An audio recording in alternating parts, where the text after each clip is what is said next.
င်္ဂလာပါအားလုံးပဲ Happy New Year ပါခြေဆိုတော့ကြောင့်2025နှစ်ကုန်ပြီး2026ထဲဝင်လာပြီဖြစ်တယ်ဒီ2026ကအချိန်တစ်ခုပဲအသစ်ဖြစ်သွားတာမဟုတ်ပဲနဲ့ဖျားခင်နဲ့သူလမ်းစာအသစ်တွေခြေလမ်းအသစ်တွေစတင်နိုင်တဲ့အခွင့်အရေးတစ်ခုလည်းဖြစ်ပါတယ်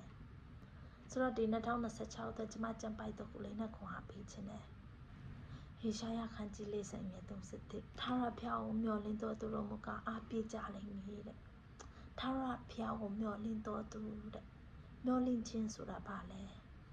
မျှော်လင့်ခြင်းဆိုတာကကိုဉာဏ်ကိုခွန်အားတွေကိုအသုံးမပြုဘဲနဲ့ဘုရားခင်ပေးတဲ့ဉာဏ်ဘုရားခင်ပေးတဲ့ vision ဘုရားခင်ပေးတဲ့ခွန်အားနဲ့ရှောင်လန်းသွားတာကိုပြောတာဖြစ်တယ်အဲ့လိုဘုရားခင်ကိုးစားတဲ့လူမျိုးတွေက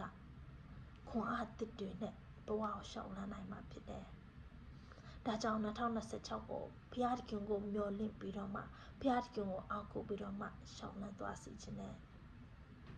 ရွှေလင်းသားကဲ့သို့မိမိတို့အတောင်ကိုအသစ်ပြုပြင်ကြလိမ့်မည်။ရွှေလင်းသားဆိုတာဘာကောင်းလဲ။ကျွန်မပုံလေးနဲ့ပြမယ်နော်။ရွှေလင်းသားဆိုတာဒီလိုကောင်းအကြီးကြီးပဲပြင်ပါဆိုရင်အတောင်ဆိုရင်အကြီးကြီးပဲရွှေလင်းသားဘယ်လိုငတ်မျိုးလဲဆိုရင်သူကခွန်အားရှိတဲ့ငတ်မျိုးဖြစ်တယ်အမြင့်ကျို့ပြန်နိုင်တယ်ငတ်တီထဲမှာအမြင့်ဆုံးပြန်နိုင်တဲ့ငတ်ဖြစ်တယ်ငတ်အမျိုးစားတွေမှာခွန်အားရှိဆုံးငတ်မို့လို့ဘုရားခင်ကဒီငတ်ကိုတမန်ကျမ်းစာမှာဖော်ပြထားတာဖြစ်တယ်ဆိုတော့ရွှေလင်းသားကဲ့သို့အတောင်ကိုအသစ်ပြုပြင်ကြလိမ့်မည်တဲ့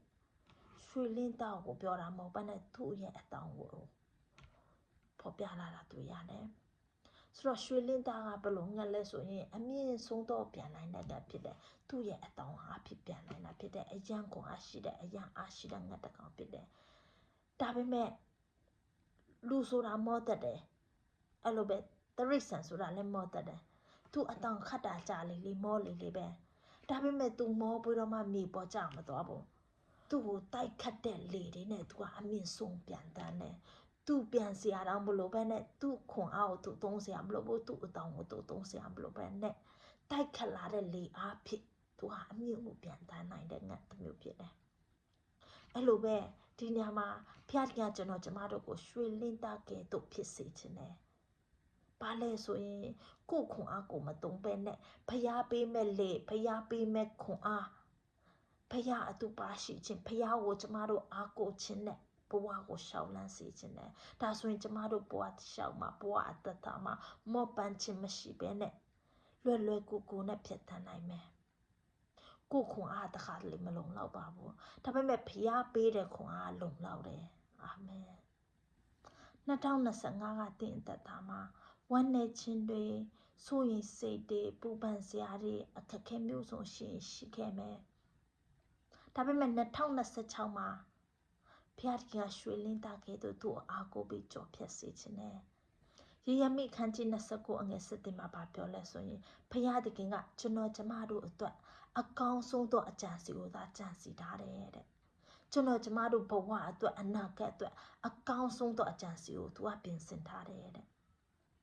အဆိုးကိုပေးခြင်းနဲ့ဖျားမဟုတ်ပါဘူးအကောင်းဆုံးကိုသာပေးခြင်းနဲ့ဖျားသခင်ဖြစ်တယ်ဒါကြောင့်2026မှာဘာတွေရင်ဆိုင်ကြုံတွေ့ရမလဲဘာတွေဖြစ်လာမလဲတော့ကျွန်မမသိပါဘူးဒါပေမဲ့မိတ်ဆွေဖယားကအားကိုပါဖယားကတင်အတွက်အကောင်းဆုံးသောအကြံစီကိုပြင်ဆင်ထားပါတယ်2026မှာရွှေလင်းသားကဲ့သို့ကျွန်မတို့ဖြစ်တန်ကြရအောင်ရှောင်လန်းကြရအောင်ရောက်ချင်းစတိုင်းပေါ်မှာဖယားကကောင်းချီးပေးပါစေ